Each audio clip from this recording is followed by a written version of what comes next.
हमारे किसी भी संस्कार में ब्राह्मण का प्रवेश नहीं है। लेकिन आज क्या हो गया,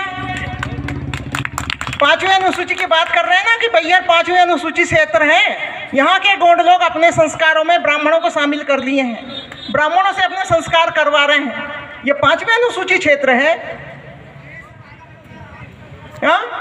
वो भीमल पेन का एक स्थान है, हमारा पेन थाना एक ही है, उनका जन्म स्थान पूरे भारत में एक ही है जन्म स्थान, वो बैहर में है, जिसमें ब्राह्मण का कब्जा है। ब्राह्मण से पूजा पाठ करवाते हैं। यहाँ का गौड़ समाज क्या कर रहा है? और सबसे पहले वहां ब्राह्मण को प्रवेश किस गौड़ ने दिया? उसके पास समय हो तो मुझसे बात करें। जब हमारे किसी संस्कार में ब्राह्मण का प्रवेश नहीं है, जन्म मृत्यु संस्कार, जन्म संस्कार, शादी, विवाह संस्कार, मृत्यु संस्कार, तीनों में हमारे ब्राह्मण का प्रवेश नहीं है, लेकिन आप लोगों ने जबरदस्ती उनको घुसेड़ लिया है। और 5वीं अनुसूची की बात कर रहे हो। संविधान, किस मुंह से संविधान की बात करते हैं आप लोग? किस मुंह से जय भीम की बात करते हैं आप लोग? यहाँ आधे लोग वो होंगे जो अभी यहाँ से घर में जाके और घंटी बजा बजा करके गणेश लक्ष्मी की आरती करेंगे, मंत्र जाप करेंगे। हमारी महिलाएं बिना भगवानों के दर्शन किए हुए, मंदिरों के दर्शन किए हुए, उनका पूजा पाठ पूरा नहीं होता है। किस मुंह से जय भीम कर रहे हैं? सिर्फ सम्मेलन में शामिल होना ही पूरी बात नहीं होती है।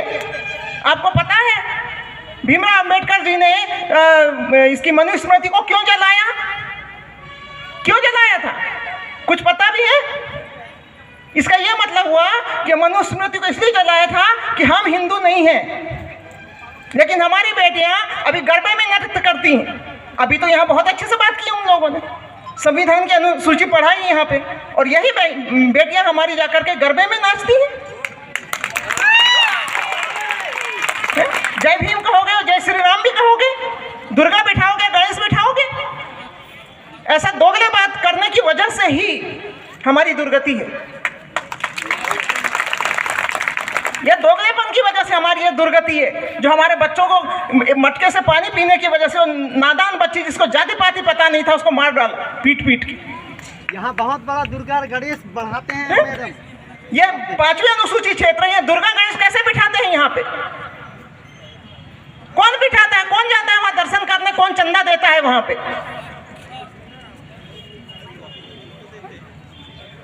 कौन चंदा देता है वहां पे? हम ही लोग देते हैं ना। कितने ब्राह्मण बनिए हैं यहाँ पे जनसंख्या के आधार पर? कौन पैसा देता है वहां पे? कौन दर्शन करने जाता है? कौन मंदिरों के दान पेटियों में अपनी कमाई डाल रहा है? संकल्प करो, किसी भी मंदिर के दान पेटी में 1 रुपया नहीं डालोगे। बहुत बढ़िया, हम संकल्प करते हैं। किसी मंदिर के दान पेटी में 1 रुपया नहीं डालोगे। और ये जितने गोंड यहाँ बैठे हुए हैं, मैं SC OBC को भी कहना चाहूंगी, लेकिन शायद वो मुझे पता नहीं समझते हैं कि नहीं समझते, लेकिन मैं हर जगह बताती हूँ कि ब्राह्मण से संस्कार बंद करो।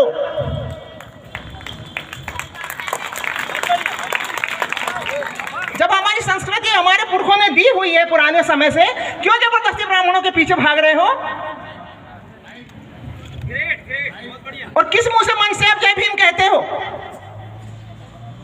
मन से आकर के नौटंकी करना जय भीम की, और घर जाकर के पूजा पाठ करना। आपके घरों में 1-1 बोरी तक के हिंदू धर्म का सामग्री होगा, यंत्र मंत्र ग्रंथ।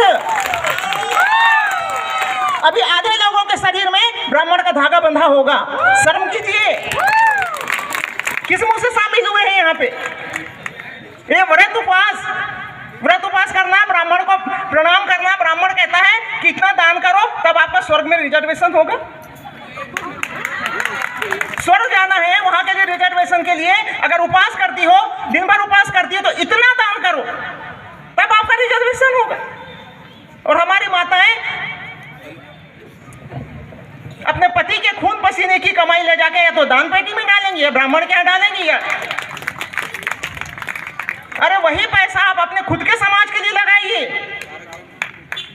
सबसे तो दुर्गति हमारे समाज की है ना, स्टेट से OBC की।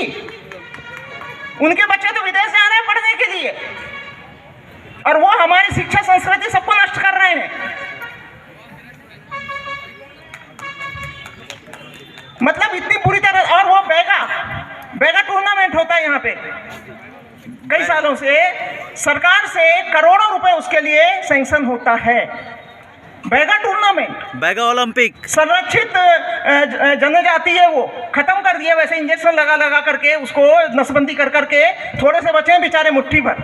उनके नाम से करोड़ों रुपए सरकार सैंक्शन करती, किसके लिए? बैगा ओलंपिक के लिए। इतने सालों में, कितना, कब से हो रहा है ये बैगा ओलंपिक? कितने साल हो गए? बंद कर दिया। आदि रण, उस बैगा के नाम से पैसा खा खा करके जो शरणार्थी हैं वो करोड़पति हो गए, और वो बैगा आज भी लंगोट में है। बैगा आज भी लंगोट में है, बेचारा जंगल जाता है लकड़ी काटने, कोदो कुटकी करके, जस्ते से जावा पी करके और अपना गुजर बसर कर रहा है। उसके नाम से पैसा खा खा करके ये शरणार्थी लोग, बाहर से आए हुए लोग करोड़पति हो गए। हमारा कोर्ट देख रहे हैं कि वो करोड़पति हो गए। नहीं जी, हम तो दुर्गा करें, बिना दुर्गा में नंगे पैर पूजा किए हुए तो हमारा काम नहीं चलता है। गणेश जी का हम ये देंगे। जब हम मना कर सकते हैं कि हमारी संस्कृति नहीं है, हमको नहीं देना, हमको चंदा, आपको रामायण करोगे सावन में? आर्यपुत्र राम तुम्हारा बाप कब से हो गया? आर्यपुत्र राम तुम्हारा बाप कब से हो गया? आर्य कब से हो गए? कौन सा घोटाला हुआ तुम्हारे खानदान में? आर्यपुत्री दुर्गा तुम्हारी माँ कब से हो गई? बताओ ना, है कोई तो अभी आके जवाब दो मुझे यहाँ पे, क्योंकि मुझे ट्रेन पकड़ने के लिए भी जाना है, इसलिए जल्दी जल्दी बात खत्म कर रही हूँ, अभी निकलना है मुझे। आर्यपुत्री दुर्गा तुम्हारी माँ कैसे हो गई रे गोंडो? बताओ मुझे। और ST SC OBC भी, वो भी बताएं जरा, उनकी माँ कैसे हुई वो? जब हम आर्य नहीं है तो वो हमारी माँ कैसे हुई? जब हम आर्य नहीं है तो आर्यपुत्री लक्ष्मी हमारी माँ कैसे हुई? कैसे पूछते हो तुम? बहुत लोगों की जाति प्रमाण पत्र खत्म हो गई है, नंबर है आप लोगों का। भाषा तो छोड़ दिए, संस्कृति भी छोड़ दिए। अनुच्छेद 13 का 3 हमसे रूढ़ी मांग रहा है। किससे? अगर आप खुद को बोल रहे हैं हम मूल बीज हैं, तो कहाँ है? इसीलिए वनवासी बना दिया तुमको। कुछ है ही नहीं है अब तुम्हारे पास में, ना भाषा है, ना संस्कृति है, तो वनवासी नहीं कहलाओगे। भीमराव अंबेडकर ने जलाया मनुस्मृति को। क्यों जलाया? क्यों जलाया? कि इस चीज को छोड़ें। लेकिन हम अभी भी लादे लादे डूब रहे हैं, और हम सोचते हैं कि कुछ हो ही नहीं रहा है। कैसे होगा?